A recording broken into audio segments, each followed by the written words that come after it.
As a child, Ellie has always been curious about astronomy and radio signals. She can spend the whole afternoon at the radio contacting different parts of the world just for fun, keeping track of all her calls on a map. Her father always supports her and they often look at space together with a telescope. Ellie dreams of contacting aliens someday, but sometimes she also wonders if she could also use a radio to communicate with her dead mother. Years later, Ellie is a doctor working for the Search for Extraterrestrial Intelligence program or SETI at the Arecibo Observatory in Puerto Rico. Just like during her childhood, she spends hours sitting at a radio searching for emissions sent by aliens to prove they're real. Her blind coworker Kent has respect for what she does because nobody sits to just listen anymore. Ellie starts a new map marking all the spots in the galaxy she's already checked. One day while having lunch at a restaurant, Ellie is approached by Palmer who asks about the observatory's current work. He's writing a book about how technology affects third world countries and has a little plastic compass that he tries to gift Ellie, but she gives it back. Palmer gets flirty and they agree to meet on Tuesday. Soon the president's science advisor David arrives to check on the research, but it's clear he doesn't want to be there. On Tuesday night they throw a party and David keeps explaining how science projects need to make profit since it's using people's taxes.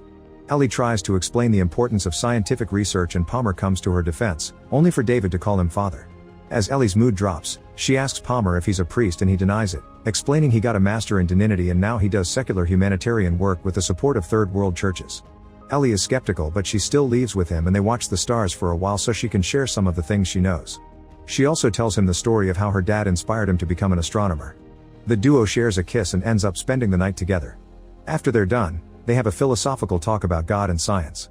Palmer truly believes in God but Ellie thinks there must be an explanation for everything. Then Palmer asks Ellie about her childhood, learning her mother died during childbirth and her father when she was 9. Ellie gets uncomfortable and announces she must go to work, but she tells Palmer to leave his phone number. On her way out, Ellie remembers the day her father died. That night she heard a noise and went downstairs to discover the dad collapsed. She had to run back and get the medicine from the upstairs bathroom, but it was too late. Later during the funeral, a priest explained to her that it had been God's will but Ellie disagreed. She thought she just should have kept medicine in the downstairs bathroom too. Afterward she ignored the other people and rushed to her radio to see if she could contact her father. In the present, Kent informs Ellie that David has shut down their project. A furious Ellie rushes to yell at David, who believes she's wasting her time so he's saving her career. Then Ellie returns home and finds Palmer's number with a little compass. However, she calls Kent instead and announces she'll search for investors so their group can continue their research in New Mexico. When she moves out, she leaves Palmer's number behind. 13 months later, after many failed meetings in other companies, Ellie arrives at Hatton Industries to make her case, but the board calls her ideas science fiction. Ellie snaps and rants, pointing out all science discoveries were science fiction at some point in history. At that moment the board gets a call from CEO Hatton himself, who agrees to fund her research. 4 years later, Ellie's is still in New Mexico working with massive satellite dishes. One afternoon Kent comes with bad news, saying they're getting pressure from the scientific community to present results. Hatton is willing to fund the project for years, however the telescopes are government owned and they want to lease them to more profitable people. It's been decided that the project will be shut down in 3 months. Ellie wants to fight, however Kent thinks it's time to admit defeat. In the meantime, Palmer has published his book and has become a spiritual counselor at the White House. He appears on TV and explains he isn't anti-technology, but he believes people have lost the way because they're obsessed with computers instead of finding meaning in life. Days pass and Ellie never stops listening. One evening, she's shocked to hear a pulsing noise. Getting very excited, she immediately calls her team to give them the coordinates while she rushes back to the observatory. The team gets excited too and starts connecting as many machines as possible as they turn the satellites to get a better signal.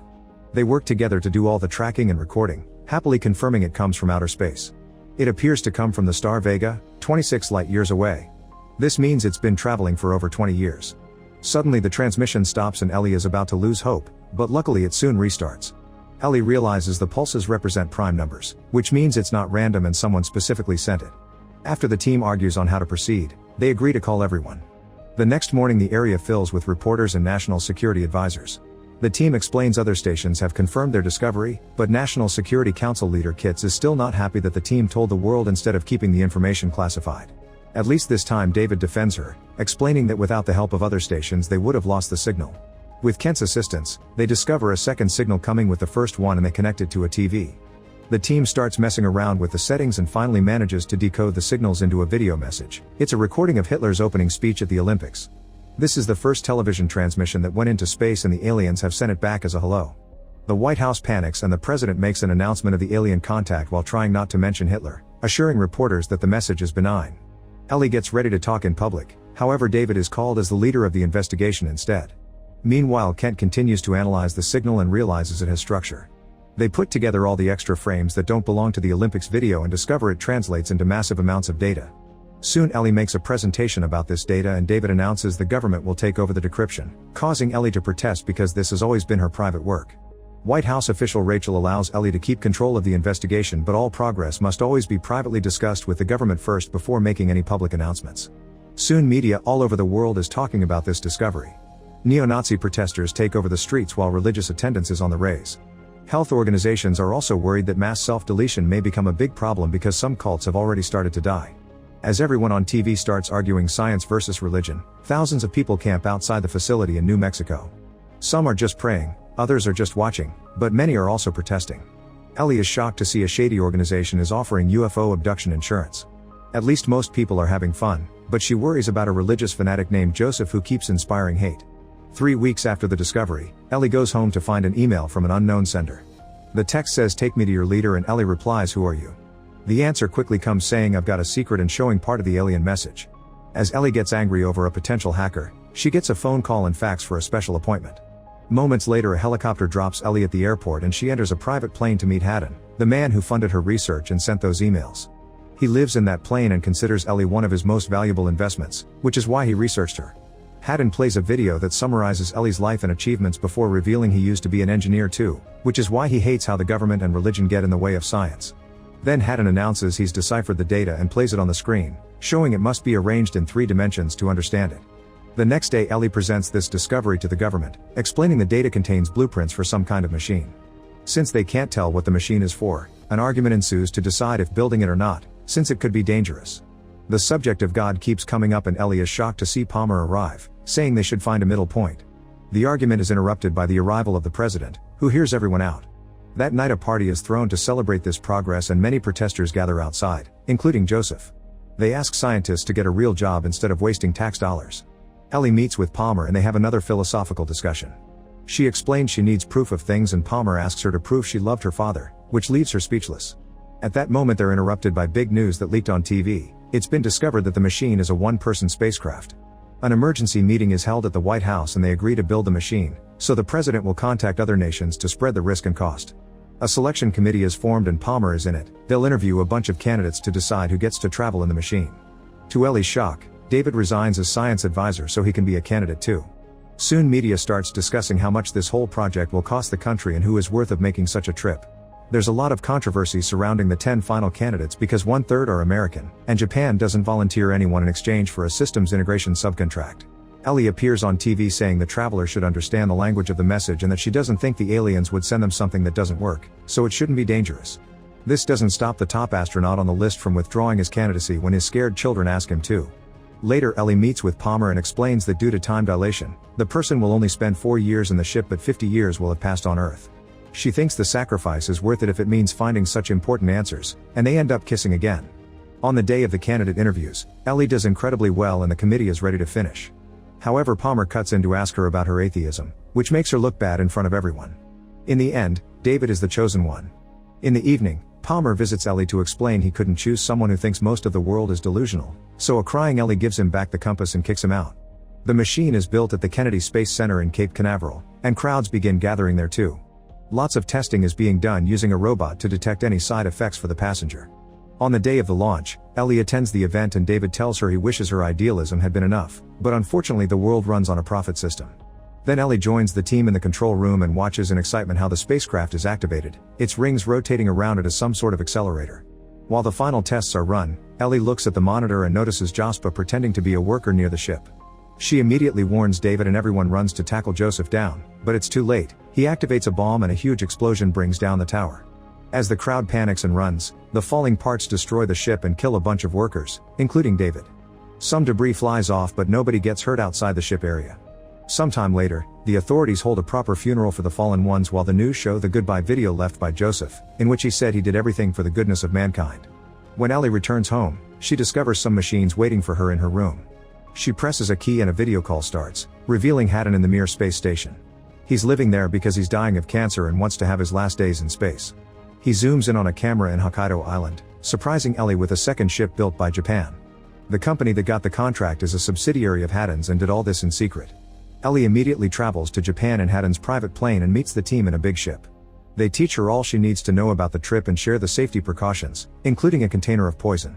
They've given this to astronauts for years in case they need to self-delete because they could get stuck floating in space after a ship failure.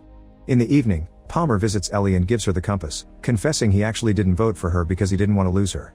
Soon the media is announcing there's a second machine, but no reporters are allowed on the site. On launch day, Ellie gets nervous when she sees all the rings rotating, but she advances anyway. The technicians make all the connections to her suit and put a camera on her head so the whole trip gets recorded. Palmer uses his contacts to bring Kent in so he can give Ellie a good luck message before takeoff. The ship begins vibrating, which is normal, but Ellie also notices a strange light. She tries recording it for the team, but the footage is all static. She theorizes it must be some electromagnetic field and is shocked to see the ship becoming transparent. The countdown begins and the team is worried, especially when the ship starts glowing and all the numbers on the computers are off limits. They consider aborting the mission, however Kent hears Ellie's voice through the static swearing she's good to go. The sea starts going crazy in the area and shakes the ship right before the spacecraft finally takes off. Ellie is amazed by the lights that surround her, which quickly turn into the most amazing and beautiful celestial views. This soon turns into a tunnel and Ellie theorizes it's a wormhole, describing the whole experience for the camera even though she can't communicate with ground control anymore. After crossing what appears to be residual radiation, the ship stops and Ellie sees Vega. Looking around reveals a weird contraption nearby, only for the ship to suddenly take off again. Now Ellie flies through a series of wormholes, which keeps having a strange effect on her face. Eventually it stops at another star system and Ellie notices a city on a planet. She barely gets to see anything else before the ship enters a much more violent wormhole and the compass starts floating, so Ellie leaves the chair to catch it. At that moment the chair beaks off and hits the ceiling before the lights go out. Ellie turns on her flashlight and discovers a celestial event she can't identify. She's incredibly moved by its beauty and says a poet should have been sent to describe it. Suddenly she finds herself floating down and she appears on a beach. This place is also beautiful and looks like a drawing she made as a child. Poking around causes her hands to meet resistance, meaning this so some kind of energy or illusion. At that moment a figure starts running toward her and Ellie is shocked to see her father, but as soon as she hugs him she realizes he isn't real.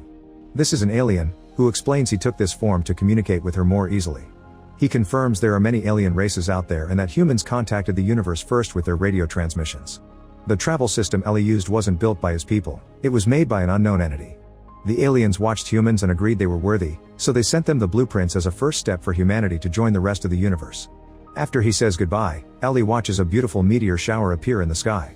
A light suddenly shines too brightly and Ellie finds herself back in the ship, which is landing back in the Japanese sea. The team panics and contacts Ellie, saying there was a malfunction and the ship never left. After Ellie is rescued she shares her whole experience, but the camera only recorded static. She swears it's all true, however Kit shows her a recording of the ship falling in seconds. The next day the president gives a speech saying this is only a misstep, but soon the other nations are getting into legal disputes. The media is full of criticism and conspiracy theories, especially when Kit steps down from his advisor position.